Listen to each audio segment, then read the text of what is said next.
Date पहले आई भी थी, फिर बढ़ भी गई है। 15 दिसंबर की डेट है, एग्जाम आपका होने वाला है ना। ठीक है भाई, ये सेशन पेपर 2 के लिए है, पहले ही मैं क्लियर कर देता हूँ। पेपर 2 के लिए सेशन है, थंबनेल पे पेपर 2 आपको मेंशन हो रहा होगा, तो जो बच्चे पेपर 2 वाले हैं या जो पेपर 1 वाले हैं जो देखना चाहते हैं वो देख सकते हैं। ओके, ठीक है, चलिएगा भाई।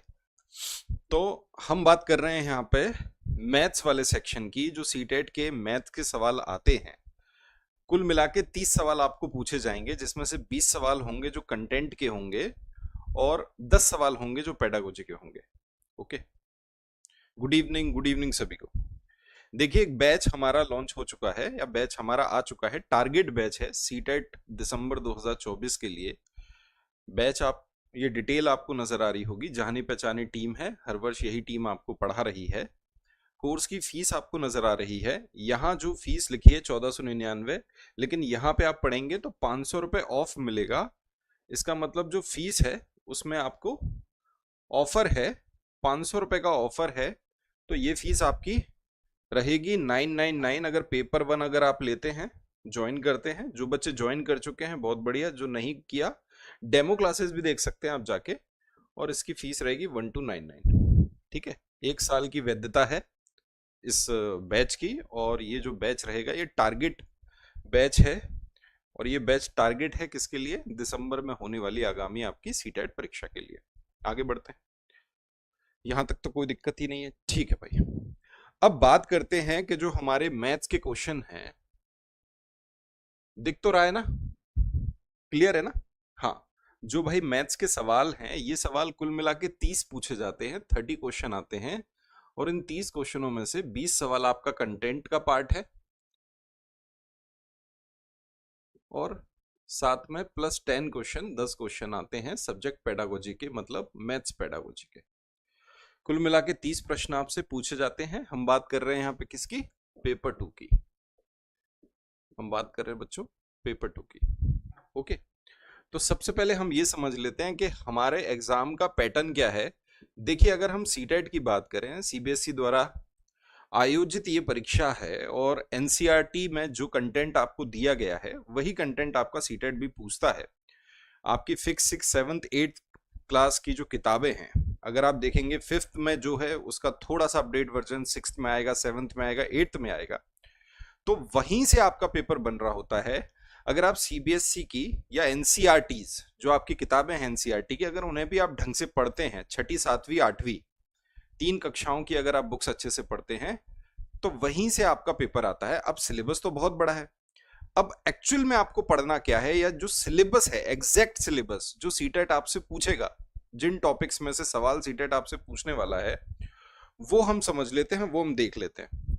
तो सबसे पहले बात करें कि भाई एक टॉपिक है, पहला टॉपिक नंबर सिस्टम भी अपन इसे कह सकते हैं, नंबर्स भी कह सकते हैं, संख्या पद्धति। पहला टॉपिक है नंबर सिस्टम। इस नंबर सिस्टम को बहुत ही डिटेल में आपको पढ़ना होता है। संख्या पद्धति, संख्या पद्धति। अभी हम प्रश्न भी देखेंगे। आप में से कई ऐसे बच्चे होंगे जो पहली बार, जिनको कुछ पता नहीं है, उनके लिए हम इस क्लास को लेके आए। एक इंट्रोडक्शन क्लास है यहाँ पे, जो अभी जुलाई में पेपर हुआ है आपका, इसी वर्ष जुलाई का जो सीटेट का सवाल आए थे पेपर 2 के अंदर, हम उन प्रश्नों को भी देखेंगे, वहां से समझेंगे कि पैटर्न क्या है। भाई सिलेबस के अकॉर्डिंग तो चल ही रहा है। तो एक तो ये टॉपिक है आपका नंबर सिस्टम, इसके अंदर आप काफी चीजें पढ़ते हो। इसी के अंदर एक टॉपिक पढ़ते हो डिवीजन, यहां से आपका प्रश्न आ जाता है डिवीजन, हम इसको बोलेंगे भागफल। यहां से आपका एक प्रश्न आ जाता है। इसी के अंदर, इस टॉपिक के अंदर अपन पढ़ते हैं फ्रैक्शन, भिन्न, यहां से आपका प्रश्न बनता है भिन्न। चौथा टॉपिक है आपका, वो इसी का टॉपिक है जिसको अपन एलसीएम एंड एचसीएफ कहते हैं, हिंदी में लघुत्तम समापरिवर्तक, महत्तम समापरिवर्तक। तो एलसीएम एचसीएफ से भी आपका एक प्रश्न बनता है। और पांचवा टॉपिक होता है यहाँ पे, जिसे हम एक्सपोनेंट कहते हैं, घातांक या घात कहते हैं, जिसको अगर हम स्क्वायर एंड क्यूब्स कह दें तो भी एक ही बात होगी, स्क्वायर एंड क्यूब्स या स्क्वायर रूट एंड क्यूब, मतलब वर्ग और घन।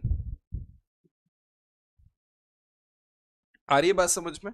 एक्सपोनेंट का मतलब होता है घातांक। बोलिए। हाँ जी भाई, ये पेपर 2 के बारे में मैं बता रहा हूँ, उसके बारे में हम जानकारी दे रहे हैं। पेपर 2 का जो सिलेबस है उसको हम देख रहे हैं, गौर से देखिएगा, समझिएगा। एक टॉपिक होता है आपका mean mode median. Mean mode median ये भी पढ़ते हो, और यहाँ पे एक टर्म्स और पढ़ते हैं, रेंज। तो इसे भी आपको अच्छे से पढ़ना है। एक प्रश्न यहां से आपको पूछा जाएगा। अगर हम बात करें ऑपरेशन ऑफ नंबर, तो जिसमें हम बोल सकते हैं सिंप्लीफिकेशन। लेकिन आपके एग्जाम का जो सिंप्लीफिकेशन के सवाल होते हैं ना, वो बड़े ही सिंपल से आते हैं। एक तरह से हम यहाँ बोर्ड मास के नियम को देख रहे होते हैं, इन्हीं पे आधारित आपको प्रश्न यहाँ पे पूछ लिया जाएगा। नवे टॉपिक की मैं बात करूं तो यहाँ पे एक टॉपिक है प्रोबेबिलिटी। वैसे तो कई 2-3 बार से प्रोबेबिलिटी का सवाल आया नहीं है, प्रायिकता इसे कहते हैं। प्रोबेबिलिटी पे प्रश्न पूछा नहीं गया है, लेकिन पूछा जाता रहा है।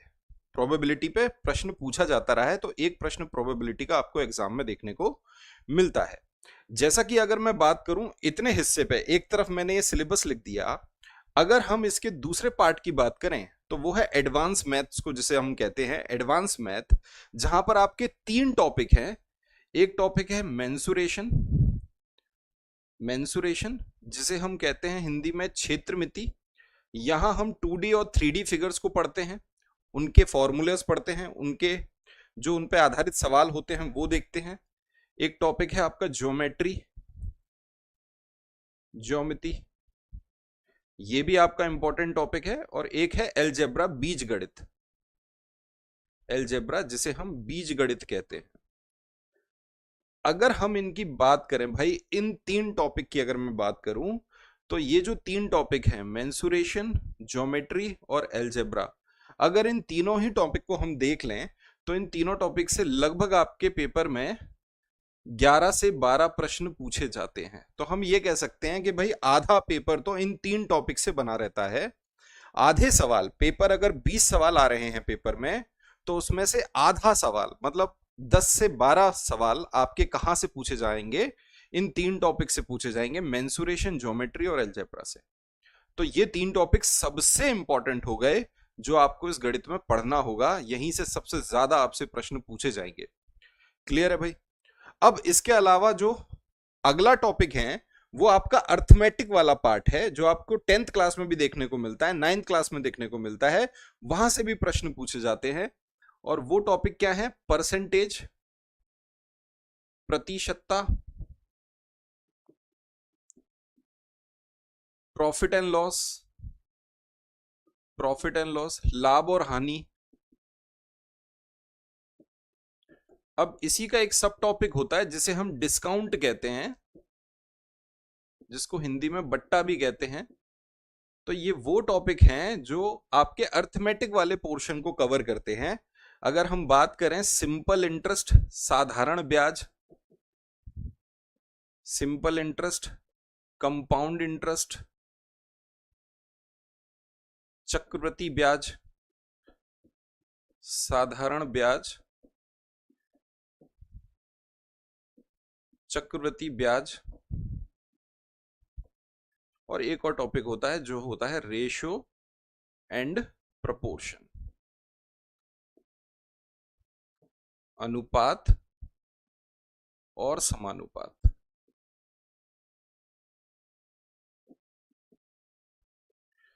अगर मैं बात करूं, ये जो टॉपिक आपको नजर आ रहे हैं, जो अर्थमेटिक वाला पोर्शन है, यहां से आपके पेपर में मुश्किल से 2 सवाल पूछे जाते हैं।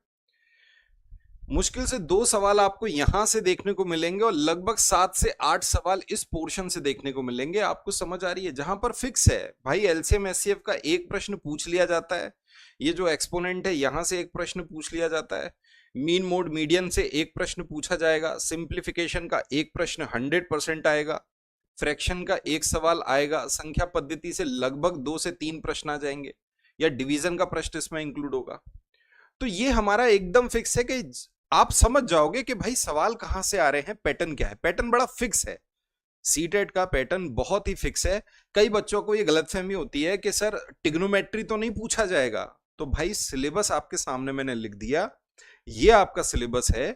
किन टॉपिक से कितने सवाल आते हैं ये भी मैं आपको बता रहा हूं। अगर हम अलजेब्रा की बात करें तो लगभग 3 से 4 प्रश्न यहां से आ रहे होते हैं, ज्योमेट्री से लगभग 4 से 5 प्रश्न, और मेंसुरेशन से भी लगभग 3 से 4 प्रश्न। तो कुल मिला के आप देख पा रहे हैं, तो यहां से आपको इतने सवाल देखने को मिलेंगे। क्लियर है? अब जो 2024 जुलाई में जो परीक्षा हुई थी अभी आपकी सीटेट की, रिसेंटली जो परीक्षा हुई है, वहां पर जो प्रश्न पूछे गए हैं उन प्रश्नों को भी तो देख लें भैया। उनको देख के भी तो हम समझ जाएंगे कि हमारा पैटर्न क्या है और हमें पढ़ाई किस तरीके से करनी है। आपके पास समय बड़ा कम है, तो आपको बड़ी ही सटीक तैयारी करनी होगी इस पेपर को पास करने के लिए। माना कि 90 नंबर आपको चाहिए, तो कई ऐसे बच्चे हैं जो 90 का स्कोर भी नहीं कर पाते, वो कहीं ना कहीं गलती कर देते हैं।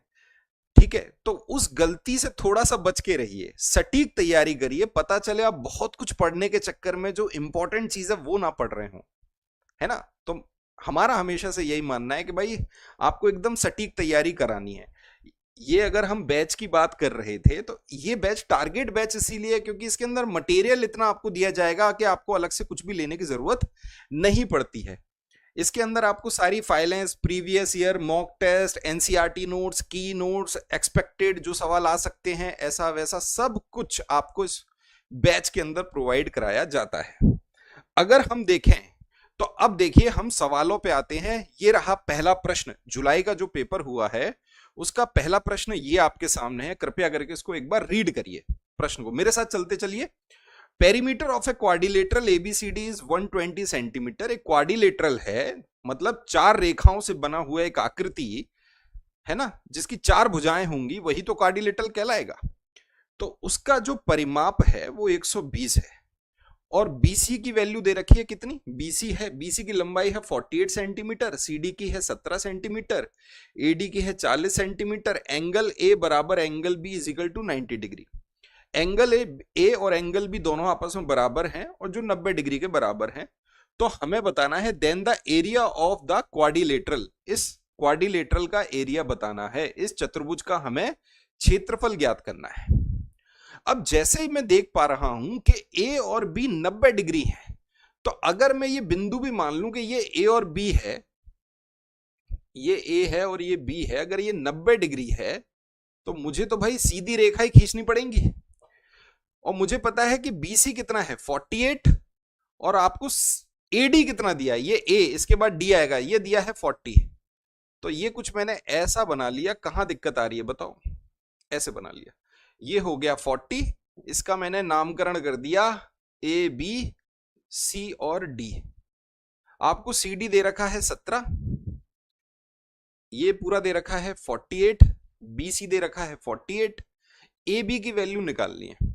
आप मुझे बताइए, अगर इस फिगर का पूरा पेरीमीटर 120 है, तो अगर इनको जोड़ दें 8 और 7 15, हासिल आ गई 1, 4 और 4 8 और 1 9 और 1 10, 105, टोटल 120 था, तो बचा कितना 15। तो ये वाला हिस्सा कितना रहा, या इसकी लंबाई कितनी रही 15। अब क्वाड्रिलेटरल का एरिया क्या होता है, अगर मैं आपसे पूछूं एरिया ऑफ क्वाड्रिलेटरल, तो एरिया ऑफ क्वाड्रिलेटरल क्या होता है, एरिया ऑफ क्वाड्रिलेटरल होता है हाफ, मैंने यहां पे BD लिखा, और H1 प्लस H2। अब कई बच्चे बोल रहे होंगे सर ये क्या लिख दिया आपने, एरिया ऑफ क्वाड्रिलेटरल में ऐसा क्या लिख दिया आपने। ये देखो एरिया ऑफ क्वाड्रिलेटरल कैसे बनता है कि यहां पे मैंने एक क्वाड्रिलेटरल बना दिया, ये हो गया एक क्वाड्रिलेटरल, और मैंने इसका नामकरण कर दिया ABC और D। ये एक डायगोनल है, तो यहां पे जो BD है, BD क्या है, एक डायगोनल है, एक विकर्ण है, डायगोनल। और इस डायगोनल पे यहां से जो शीर्ष है, यहां से खींचे गए लंब, इनकी जो लंबाई है वो है H1 प्लस H2। तो क्या मुझे ये इंफॉर्मेशन दे रखी है, अगर ये इंफॉर्मेशन मुझे पता होती, या ये सारी की सारी बातें गिवन होती इस सवाल के अंदर, तो मैं इस फॉर्मूले में वैल्यू पुट करता और आंसर निकाल लेता। हाँ के ना, यस और नो। बट हमें ये तो बताया नहीं है, हमें तो बस केवल इतना पता है कि A और B दोनों बराबर एंगल है 90 डिग्री, तो हमने भाई सीधे बनाए। अब ये बनेगा कैसे, बड़ा ही सिंपल तरीका है, आप यहां से एक पैरेलल लाइन ड्रॉ कर लीजिए। आप मानिए कि ये एक पैरेलल लाइन है जो यहां से इस पॉइंट तक जा रही है, तो अगर ये पैरेलल लाइन है तो ये 15 था तो ये कितना हो गया 15, और ये पूरा 48 था, ये 40 है तो ये कितना हो गया 40, और ये कितना हो गया 8। अब मुझे पता है कि पैरेलल लाइन ड्रॉ करिए तो ये भी 90 डिग्री हो गया, तो ये एक ट्राइंगल बन गया, राइट एंगल ट्राइंगल। अब राइट एंगल ट्राइंगल में ये जो तीनों भुजाओं के नंबर होते हैं वो ट्रिपलेट होते हैं, और ये साफ पता चल रहा है 8, 15, 17। 90 डिग्री के सामने वाला क्या कहलाता है, हाइपोटेनस। तो अगर इसका एरिया मुझे निकालना होगा तो वो क्या होगा, हाफ बेस इंटू हाइट। 8 गुना 15 कितना आ जाएगा 60। और अगर इसका एरिया निकालना होगा तो ये तो रेक्टेंगल बन गया, 40 गुना 15 कितना आ गया भाई एरिया, 40 इंटू 15, 15 चौक 60, 600। तो इस हिस्से का एरिया है 600, इसका आ गया 60, कुल मिला के एरिया आ गया फिगर का 660। ऑप्शन कौन सा था, ऑप्शन नंबर ए, पहला ऑप्शन आपका सही है। क्लियर है। तो इस तरह का सवाल आ रहा है, बेसिक कंसेप्ट पर आपसे सवाल पूछा गया, सवाल बिल्कुल डिफिकल्ट नहीं है, ठीक है, बिल्कुल डिफिकल्ट नहीं है। आई होप आपको समझ में आया होगा ये प्रश्न, जैसा मैं समझाने की आपको कोशिश कर रहा हूं। पहले प्रश्न को अच्छे से पढ़ो, पढ़ने के बाद उसे सॉल्व करने की कोशिश करिए, जो उसमें बोला गया है, जो प्रश्न में हमें इंफॉर्मेशन मिल रही है उसी के आधार पर हम आगे सॉल्यूशन की तरफ चलेंगे। सिंपल था भाई, आसान था, हो गया। आगे बढ़ते हैं, अगला प्रश्न देखते हैं। हमें इससे पहले प्रश्न किसका देखा, मेंसुरेशन का। अब ये देखिए प्रश्न किसका है, पी क्यू आर एस एक पैरेललोग्राम है, ये भी मेंसुरेशन का प्रश्न है कि भाई पी क्यू आर एस एक पैरेललोग्राम है जिसके डायगोनल दे रखे हैं पी आर और क्यू एस, जिसके डायगोनल क्या है पी आर और Q S. P Q R S एक समांतर चतुर्भुज है जिसके विकर्ण पी आर और क्यू एस परस्पर बिंदु पे प्रतिच्छेद करते हैं, मतलब दोनों डायगोनल इस पॉइंट पर बिंदु पे प्रतिच्छेद कर रहे हैं, एक दूसरे को काट रहे हैं, इंटरसेक्ट कर रहे हैं।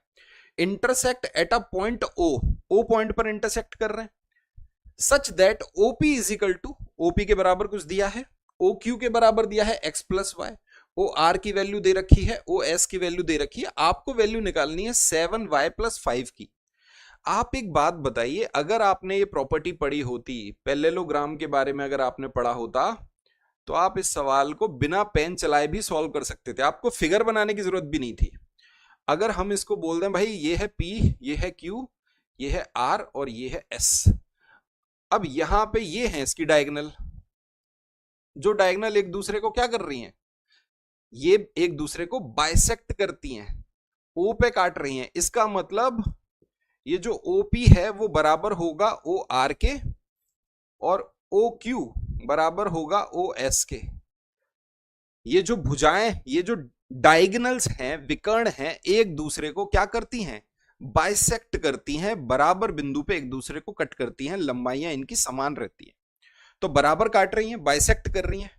तो जब मुझे पता है ओपी की वैल्यू कितनी है सवाल में, x प्लस 7, और x प्लस 7 ओ आर की कितनी है 20, तो भाई साथ में ऐसा क्या जोड़ें, x की वैल्यू आ गई 13। अब ओ क्यू की वैल्यू कितनी है x प्लस वाई, और ओ एस की वैल्यू कितनी है 16। हमें पता है भाई x की वैल्यू तो निकल आई 13, 13 में ऐसा क्या जोड़ें जिससे हो जाए मेरा, तो आप बोलोगे सर 3, 13 3 6। वैल्यू किसकी फाइंड करनी है, 7y प्लस 5 की। अब इस सवाल में ऐसा कुछ नहीं है जो आप ना कर पाओ, हर बच्चे का सही उत्तर आएगा। कितना सिंपल सवाल है बताओ, आप बताइए, सिंपल बेसिक डायगोनल्स की प्रॉपर्टी पे आधारित सवाल आया। तो एक सवाल हर साल सीटेट आपसे पूछेगा क्वाड्रिलेटरल्स की एंगल्स की प्रॉपर्टी पे, क्वाड्रिलेटरल की डायगोनल्स की प्रॉपर्टी पे, क्वाड्रिलेटरल की साइड की प्रॉपर्टी पे 100% हर साल एक प्रश्न आपसे पूछता है। क्वाड्रिलेटरल मतलब parallelogram, rhombus, rectangle, kite, trapezium, square, ये सब कुछ आपको पढ़ना होगा, इनकी सारी प्रॉपर्टीज आपको पढ़नी होंगी, एक प्रश्न यहां से देखने को मिलेगा। मैं मानता हूं आपको समझ में आ गया भाई। 3 का मल्टीप्लाई करेंगे, 7 या 21, 21 और 5, सी ऑप्शन आंसर हो गया 26। बताइए क्लियर है, सबका सी आ रहा है। ये रहा अगला प्रश्न आपके सामने। जैसे मैंने आपसे कहा सिंप्लीफिकेशन का एक प्रश्न आपसे पूछ लिया जाएगा, और बड़ा ही साधारण सा वो प्रश्न होगा, जैसे आपको सामने ये दिख रहा है एक सवाल कि भाई एक वैल्यू बतानी है, ये रहा आपके सामने, इसकी वैल्यू हमें बतानी है। बड़ा ही साधारण सा प्रश्न लग रहा है मुझे, तो ऐसा कुछ लग ही नहीं रहा कि इस प्रश्न में ऐसा कोई धांसू सी कोई चीज है। बस मुझे ये पता है कि भाई बोर्ड मास में डिवीजन, मल्टीप्लिकेशन, एडिशन और सब्ट्रैक्शन, सबसे पहले डिवाइड करोगे, फिर मल्टीप्लाई करोगे, फिर एडिशन करोगे, फिर सब्ट्रैक्शन करोगे। ये ऑपरेशन ऑफ नंबर्स आपको पता होंगे, इनका सीक्वेंस भी पता होगा, इसका क्रम क्या होता है ये भी हमें पता होगा, है ना। जब इसका क्रम हमें पता है कि सबसे पहले भाग करेंगे, फिर गुणा करेंगे, फिर योग करेंगे और उसके बाद घटाव करेंगे, तो हमारे सामने ये प्रश्न है। अब सबसे पहले मुझे दिख रहा है भाग तो यहां है, भाग आपका यहां पर है, भाग आपका यहां पर है, तो सबसे पहले हम भाग ही करेंगे।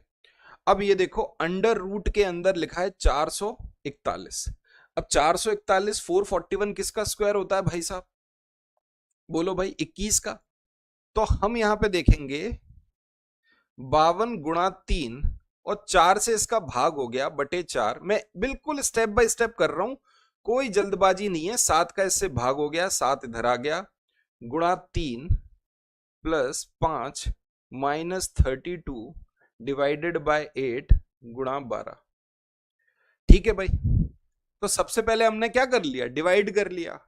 4 से काटोगे इससे 13 बार, 13 तिया ये आ गया 39 प्लस 7 तिया 21, 3 आ गया, गुणा 3 प्लस 5, और इसको अगर इससे काटा ये कितनी, 8 चौक 32 और 4 का मल्टीप्लाई तो ये हो गया 48।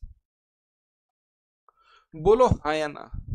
अब क्या करेंगे, मल्टीप्लाई पहले कर लेंगे, 9 को अगर इसमें जोड़ दिया ये हो गया 48 प्लस 5 माइनस 48, 48 से 48 कट गए, बचेगा आंसर कितना 5। ऑप्शन नंबर कौन सा है, बी। ये रहा आपके सवाल का उत्तर। बताओ, है सिंपल, आसान, आनंद आ रहा है, मजा आ रहा है, प्योर इंग्लिश ही बोल रहा है, प्योर इंग्लिश, प्योर इंग्लिश बोल रहा हूं।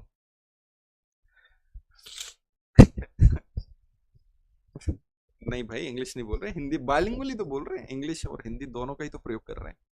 ऐसा लग रहा है कि बिल्कुल ही इंग्लिश, एकदम यही इंग्लिश होती है क्या, ये जो मैं कह रहा हूं ये इंग्लिश में बात कर रहा हूं है? ऐसा मत बोलो यार, ऐसे कैसे चलेगा भाई। मुझे पता है भाई साहब तुम फालतू की बातें कर रहे हो, तुम जब चैटिंग करते हो ना तब वही लिखते हो व्हाट हैपेंड, क्या हुआ, तब नहीं लिखते क्या हुआ, तब लिखते हो व्हाट हैपेंड। देखो लड़कों को देखो तुम, तेज हो रखे हैं ये। आइए इस प्रश्न को पढ़ते हैं, ये प्रश्न आपके सामने है। इस बार आपसे एक प्रश्न पूछा गया और वो पूछा गया एजेस के ऊपर, मतलब आयु आधारित प्रश्न आपके सामने आया। पहले इस प्रश्न को अच्छे से पढ़ लीजिए, ठीक है। भोजपुरी में बोले नहीं भाई, सवाल है, हम हिंदी में पहले पढ़ देते हैं, ठीक है भाई। अरुण वरुण से 3 वर्ष बड़ा है। 8 वर्ष पहले अरुण की आयु का 5/6वां भाग वरुण की आयु के 3/5वें से 6 वर्ष अधिक था। यदि वरुण की वर्तमान आयु x है, तब x का मान निम्न समीकरण को हल करने से प्राप्त हो सकता है। क्या लिखा है भाई, Arun is a 3 year older than Varun. 8 year ago, 8 साल पहले 5/6 of Arun's age exceeded 3/5 of Varun's age. Varun की एज के 3/5 से ज्यादा थी, कितनी, 6 साल ज्यादा थी, अरुण की 5/6 एज। यदि वर्तमान आयु वरुण की x है तो हमें बताना है then the value of x can be determined by solving the equation. कौन सी इक्वेशन को सॉल्व करें तो हमें आंसर आ जाए, हम x की वैल्यू फाइंड कर पाए। इतना बेसिक सवाल, इतना छोटा पहले कभी नहीं हुआ होगा जितना छोटा ये सवाल है। इतना सिंपल प्रश्न आपसे पूछा जा रहा है। आप एक बात बताइए, अरुण और वरुण की बात हो रही है, ये है भाई अरुण और वरुण। जो अरुण है, अगर वरुण x साल है प्रेजेंट में तो ये x+3 है। अगर मैं 8 साल पहले की बात करूं तो वरुण भाई साहब x-8 हो गए, और इसमें से -8 कर दोगे तो ये कितना हो जाएगा, x-5। अरुण, सवाल में लिखा है कि जो अरुण की एज का 5/6 भाग, 5/6 भाग अरुण की एज का वरुण की एज के 3/5 भाग से 6 अधिक है। तो अगर इसमें से इसकी वरुण की एज 3/5 अगर मैं घटा दूं तो वो बराबर किसके होनी चाहिए, 6 के। यही तो सिंपल इक्वेशन बन रही है। और क्या बन रही है, कौन सा ऑप्शन होगा बताओ? ऑप्शन नंबर ए, पहला ऑप्शन आपके सवाल का आंसर है, पहला ही है। 5/6 x - 5 - 3/5 x - 8 = 6। ए ऑप्शन आपके सवाल का सही उत्तर है। किस बच्चे को समझ आया या किस बच्चे को, देखो सवाल अगर आप अच्छे से पढ़ोगे, अच्छे से सवाल आपको पढ़ के समझ में आएगा तो हम उत्तर तक पहुंच पाएंगे, वरना हम उत्तर तक भी कैसे पहुंच पाएंगे आप बताओ? वही होगा, आप बोलोगे सर बहुत अच्छी, बहुत ज्यादा इंग्लिश बोल रहे हो। इंग्लिश नहीं बोल रहे भैया, ये इंग्लिश थोड़ा होती है। आइए इस प्रश्न को देखते हैं। ये प्रश्न पाई चार्ट का है। एक टॉपिक हम नहीं लिख पाए थे जो कि पिछले 2-3 बार से आपसे पूछा जा रहा है, जो कि पेपर 1 में एक टॉपिक लिखा रहता है जिसे हम डेटा हैंडलिंग कहते हैं, और वही प्रश्न डेटा हैंडलिंग वाला यहां पे पूछा जा रहा है, पाई चार्ट वाला। बड़ा ही सिंपल सा प्रश्न होगा, 1 नंबर पक्का है इस सवाल से, तो आप ये मान के चलिए। आप इस प्रश्न को देखिए, यहां लिखा है कि भाई एक पाई चार्ट है, उस पाई चार्ट में किसी विद्यार्थी द्वारा गणित, विज्ञान, सामाजिक विज्ञान, हिंदी और अंग्रेजी में प्राप्त अंकों को क्रमशः किससे बताया गया है, प्रदर्शित किया गया। 90 डिग्री, 80 डिग्री, 65 डिग्री, 75 डिग्री और 50 डिग्री के केंद्रीय कोणों वाले एक त्रिज्य खंडों द्वारा निरूपित किया गया है। उस विद्यार्थी द्वारा प्राप्त कुल अंक क्या है, ये है 540। तो उसके द्वारा गणित और अंग्रेजी में प्राप्त अंकों का अंतर क्या है। हिंदी में पढ़ दिया हमने सवाल। भाई एक पाई चार्ट है जिसमें उसको math, science, social science, Hindi, English में रिप्रेजेंट किया गया है सेक्टर से। पाई चार्ट क्या होता है, एक सर्कल है जिसमें सेक्टर से इस तरीके से हम यहां पे बांट देते हैं और यहां पे कुछ एंगल से उनको निरूपित कर देते हैं। अब ये जो पूरा का पूरा एंगल होता है वो तो 360 डिग्री के बराबर होता है, और यही 360 डिग्री बराबर टोटल नंबर कितने हैं या टोटल कितने हैं? आप बोलोगे टोटल मार्क्स ऑब्टेन्ड हुए हैं 540, है कि नहीं? आगे लिखा है what is the difference marks obtained by him और हर मैथ्स एंड इंग्लिश।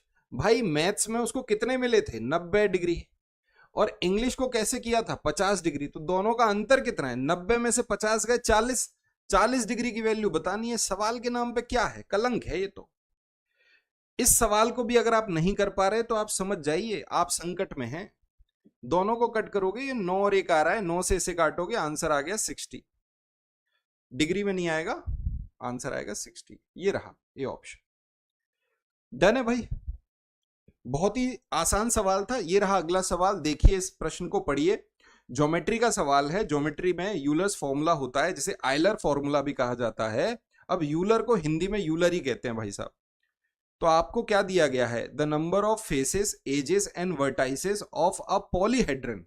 एक बहुफलक है जिसके फलकों, किनारों और शीर्षों की संख्या दी गई है क्रमशः, और आपको संख्या दी गई है 7, 15 और x। मतलब हम कह सकते हैं कि जो फेस हैं वो 7 हैं, जो एजेस हैं वो 15 हैं, और जो वर्टाइसिस हैं, जो शीर्ष हैं, वो दे रखे हैं x। आपको वैल्यू बतानी है, the value of 2f + 3e - 4x। मतलब फलक कितने हैं 7, किनारे कितने हैं 15 और शीर्ष कितने हैं x। यहां पे वेरिएबल दिया गया एक x। अब जब तक ये फॉर्मूला आपको नहीं याद होगा, f + v = e + 2, ये फॉर्मूला याद हो जाना चाहिए भाई। ये क्या है, आयलर फॉर्मूला, यूलर्स फॉर्मूला भी कहते हैं इसको। ये आपको याद होना चाहिए, और हिंदी में भी इसको यही कहते हैं, कुछ और नाम नहीं है इसका। तो यहां बस वैल्यू रख दो। ये हो गया 7, v कितना है x, e कितना है 15, 15 और 2 17। अगर ये 17 हो रहा है तो ये भी 17 होना चाहिए दोनों। तो x की वैल्यू कितनी आ गई, 10। x की वैल्यू 10 है, मुझे वैल्यू फाइंड करनी है 2f + 3e - 4x की। तो भाई e की जगह रख दो 15, 15 तिया 45, प्लस f की जगह रख दो 7, 7 दूनी 14, और -10 रख दो, तो ये हो गया 40। भाई 14 + 45 में से 40 गया 5, 19 आंसर आ गया। कितने बालकों का आंसर आ रहा है, सबका आ रहा है 19। कहीं कोई दिक्कत तो नहीं है?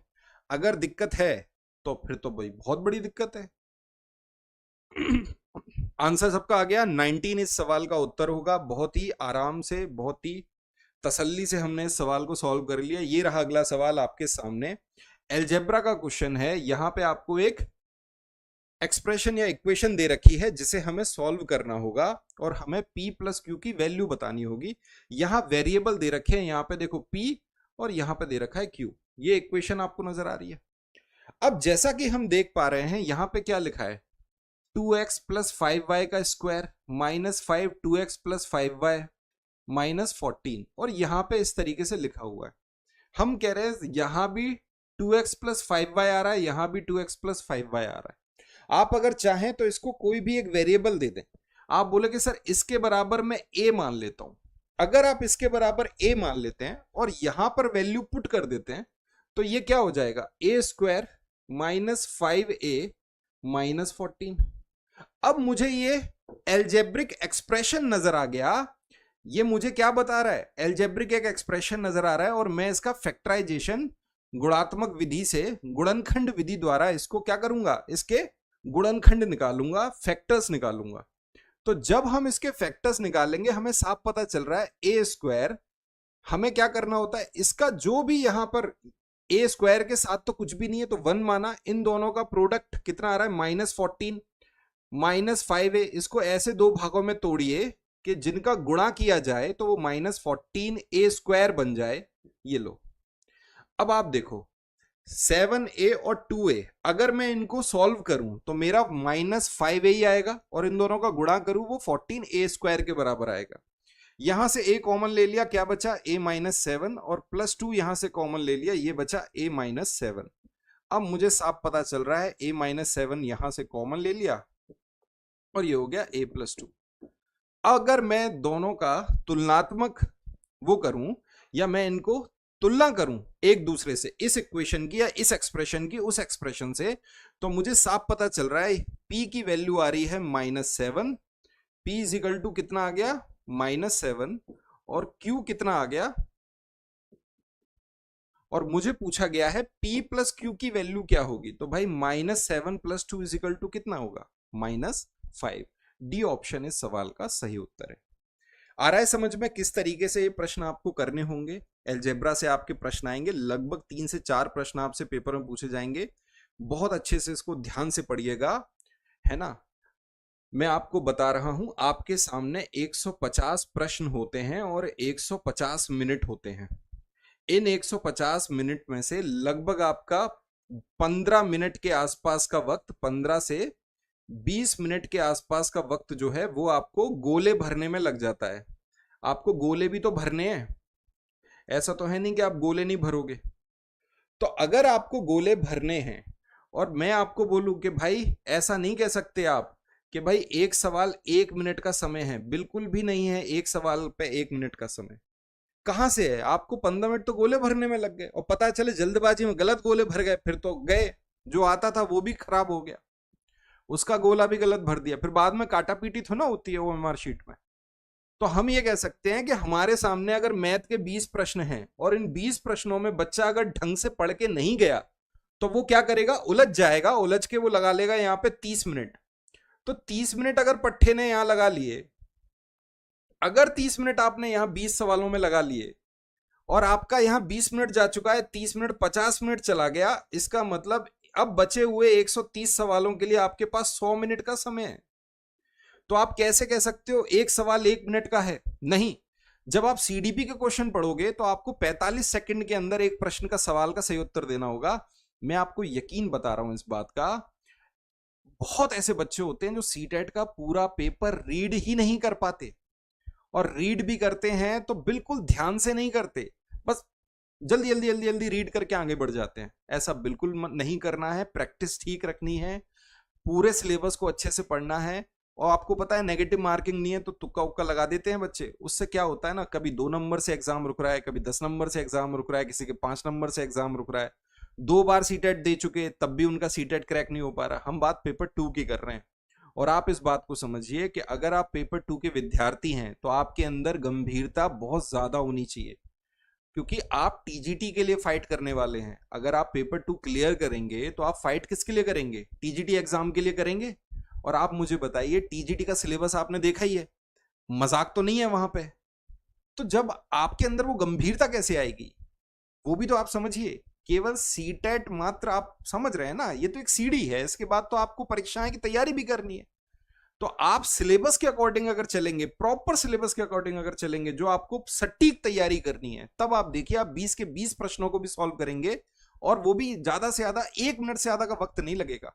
कुछ प्रश्न ऐसे होंगे जो सेकंडों में सॉल्व हो रहे होंगे, और कुछ ऐसे कैलकुलेटिव होंगे जो 1 मिनट लगा देंगे, इससे ज्यादा वक्त नहीं लगेगा। 20 सवालों को 15 मिनट के अंदर भी सॉल्व कर सकते हैं। तब जाके वो बात बनेगी, तब जाके वो गति आएगी आपके एग्जाम में।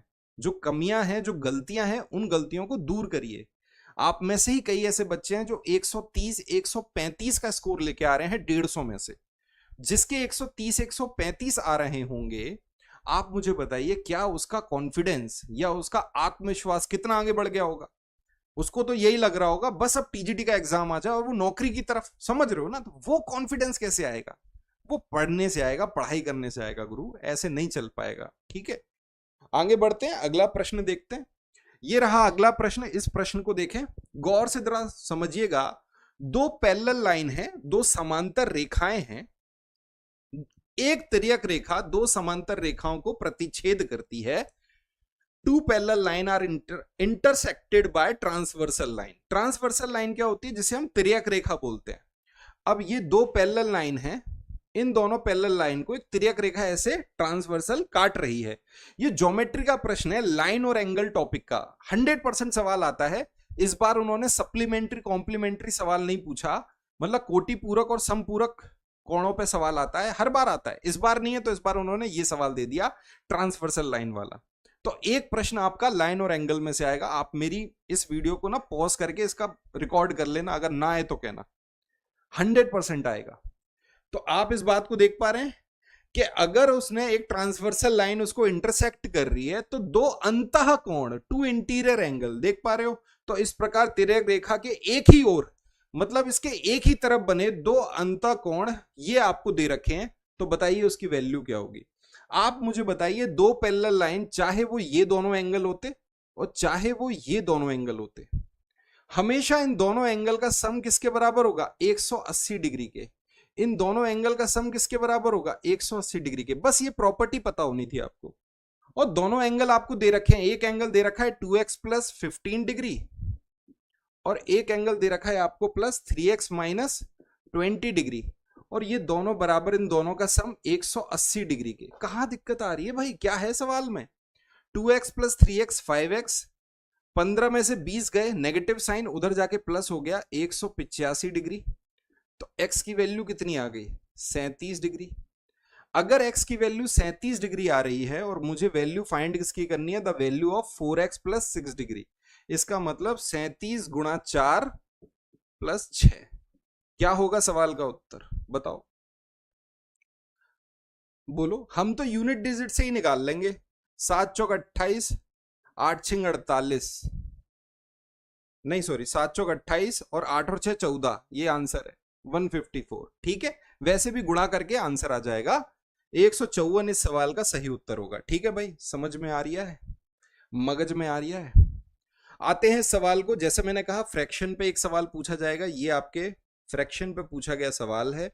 बड़ा ही सिंपल है। कई बच्चे इसको कैलकुलेट करने बैठ जाते हैं, लेकिन थोड़ा लॉजिक आप लगाओगे तो बिना पेन चलाए भी सवालों के उत्तर तक आप पहुंच पाओगे। जैसे आप इस सवाल को देखो, the sum of the largest और स्मॉलेस्ट फ्रैक्शन। ये जो आपको 4 भिन्न दे रखे हैं, इसमें सबसे बड़ी और सबसे छोटे भिन्नों का योग क्या है, उसका सम निकालना है। भाई मैं पेन नहीं चला रहा, मैं साफ देख पा रहा हूं। यहाँ 6/7 लिखा है, यहाँ 2 सही 3/5 लिखा है, 3/8 लिखा है, 2 सही 8/15 लिखा है। मुझे पता है अगर न्यूमरेटर डिनोमिनेटर का डिफरेंस लिया जाए, उससे भी सवाल को सॉल्व किया जाता है। मैं वो ट्रिक्स भी बता चुका हूं आपको। आप अगर प्रीवियस वीडियो देखोगे, उसमें प्रॉपर बता रखा है और बोल के कह के बोला है कि भाई फ्रैक्शन का एक सवाल आएगा, देख लेना अच्छे से। आप यहां पे समझ पा रहे हो कि सर ये दोनों जो है ना, ये है बड़े, और इन दोनों में से ढूंढो छोटा कौन सा है। तो आपको साफ समझ में आ रहा है, इसका डिफरेंस है 1, इसका डिफरेंस कितना है 5। तो भाई ये छोटा होगा, तो मुझे साफ दिख गया। मैं वैसे ही देख के बता दूंगा स्मॉलेस्ट कौन सा है। स्मॉलेस्ट है 3/8। कुछ करने की जरूरत तो थी नहीं। और इन दोनों में से लार्जेस्ट कौन सा है? तो मैं बोल रहा हूं, देखो इन दोनों का डिफरेंस 7 है, इसका डिफरेंस कितना है? 2 से, तो यही वाला सबसे बड़ा दिख रहा है। लार्जेस्ट आ गया कितना? 2 सही 3/5। अगर इन दोनों को मुझे जोड़ना है तो भाई 2 प्लस 3/5 प्लस 3/8। हमको कोई मल्टीप्लाई करने की जरूरत नहीं है, ये दोनों पहले से ही कॉमन है। 3 यहां भी 3 यहां भी 3 बाहर ले लो, 8 और 5 ऊपर आ गया 13, 13 3 39, 2 सही 39 और 8 पंजे 40। ये आंसर आ गया सवाल का, 2 सही, ठीक है, 49/40। 49 कहते हैं, क्या बोलते हैं, 39 40 41 42, आंसर आ गया 2 सही 39/40, 2 सही 2:39/40। आप इस सवाल को कर पा रहे हैं? कई बच्चे बोलेंगे सर आपने ये कैसे लिख दिया? अरे भाई मिक्स्ड फ्रैक्शन है, 2 3/5 का मतलब क्या है, 2 + 3/5। हम वैसे ही समझ जाएंगे। प्रश्न बड़ा ही सिंपल था, कितनी जल्दी आप इसके उत्तर तक पहुंचे। ऑप्शन नंबर कौन सा रहा? डी ऑप्शन सही हो गया। मैं चाहूं तो सवालों को बहुत जल्दी जल्दी हम कर सकते हैं, लेकिन आप थोड़ा सा सीखने पे ध्यान दीजिए। अब ये रहा सवाल। अब इस सवाल को देखो, मुश्किल से आपको 10 सेकंड नहीं लगेंगे इस प्रश्न को सॉल्व करने में। 10 सेकंड छोड़ो, पेन चलाने की जरूरत नहीं है। आप जरा ऐसे ऐसे हाथों पे हाथ रख के जरा देखना इस सवाल को। इसमें क्या लिखा है भाई? एक्स एक ऐसा छोटा नंबर है जिसको 955 में जोड़ दो तो परफेक्ट स्क्वायर बन जाता है। हमें पता है भाई 900 परफेक्ट स्क्वायर है 30 का। 30 के बाद आता है 31। 31 का परफेक्ट स्क्वायर कितना होता है? 961। 55 में कितने जोड़े के 961 बन जाए? 6। 6 × 18 और 2 20। आंसर आ गया 20। क्या करना था इसमें भाई, बताओ मुझे। क्लियर है? बोलो। तो कॉन्फिडेंस बिल्डअप आपका कैसे होगा भाई? 955 में ऐसा क्या जोड़ोगे? आपको पता है पीछे का परफेक्ट स्क्वायर 900, आगे का है 961। क्या जोड़ना चाहिए भाई, या क्या घटाना चाहिए इसमें से? ठीक है,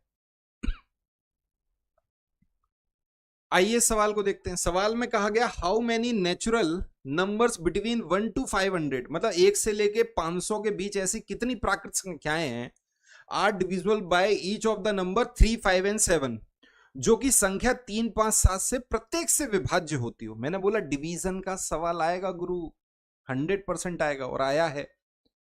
अब आप मुझे बताइए 3 5 7, 3 5 और 7 एलसीएम भी लोगे, 3 पंजे 15, 15 सत्ते 105।